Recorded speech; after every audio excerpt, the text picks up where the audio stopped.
रात के 2 बजे बज रहे थे। फोन की रिंग बजती है। 26 साल का आनंद नींद से जाग बड़ा खुश होकर फोन को रिसीव करता है। खुश इसलिए होता है क्योंकि उसकी नई नई गर्लफ्रेंड बिना टाइम देखे कभी भी उसको फोन कर देती है।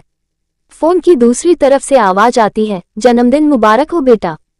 आज मेरा बेटा पूरे 26 साल का हो गया है। मैं बहुत खुश हूँ। माँ की आवाज सुनते ही आनंद के चेहरे के एक्सप्रेशन बदल जाते हैं।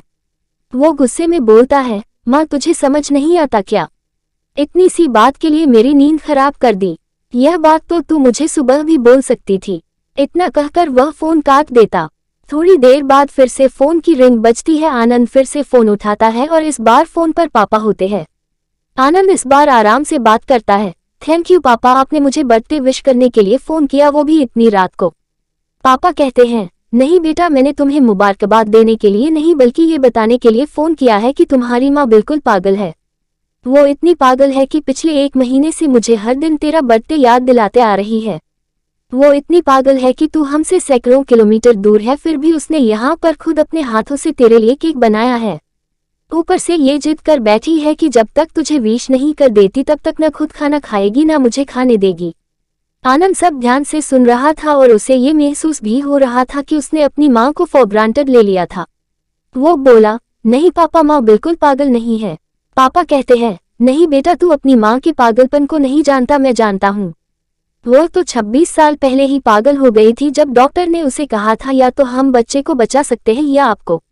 उसने बिना 1 सेकंड भी सोचे बच्चे को बचाने का फैसला ले लिया और मुझे भी कसम देखकर उस फॉर्म पर साइन करने के लिए मना लिया था जिस पर लिखा था उसकी जिंदगी इस ऑपरेशन से खतरे में और अगर उसे कुछ होता है तो उसके जिम्मेदार डॉक्टर नहीं होंगे। अब तू ही बता, बिना तुझे देखे जो औरत तेरे लिए मरने को तैयार हो जाए उसे हम पागल नहीं कहेंगे तो क्या कहेंगे? इतना कहकर पापा ने भी फोन रख दिया। आनंद ने भी अब यह महसूस किया था कि वह जो कर रहा था वो भूल नहीं, गुनाह था। हाँ, एक बार किसी इंसान को दुख दो तो कोई बात नहीं, लेकिन भगवान को दुख देना गुनाह ही होता है। और माँ भगवान से कम नहीं होती। पश्चाताप के आंसू उसकी आंखों से बह निकले।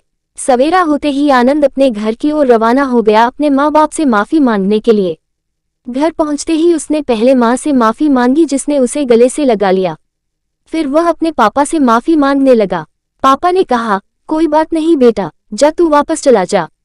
तेरी माँ हमेशा कहती थी कि तू उसे बुढ़ापे में संभालेगा, लेकिन मैं उसे समझा दूंगा। जैसे आज तक मैं उसे संभालते आया हूँ वैसे ही आगे भी मैं उसका ख्याल रखूंगा। उसे भी यह समझ लेना चाहिए जो बेटा उसके एक फोन करने से परेशान हो जाए वह उसे उम्र भर क्या संभालेगा। बाप की ऐसी कड़वी बातें सुन आनंद की आंखें बहने लगी। वो सर झुकाए अपने बाप के सामने चुपचाप खड़ा रहा। अपने बेटे को परेशान देख माँ आगे आती है और पापा को कहती है, जाने दीजिए, माफ कर दीजिए, हमारा ही बेटा है। माँ की ममता का मोल ना कोई लगा पाया था ना कोई लगा पाएगा। 9 महीने प्रसव की पीड़ा सहन करके हमें नई जिंदगी, नई दुनिया में लाने वाले माँ ही हमारी हर गलती को माफ कर सकती है।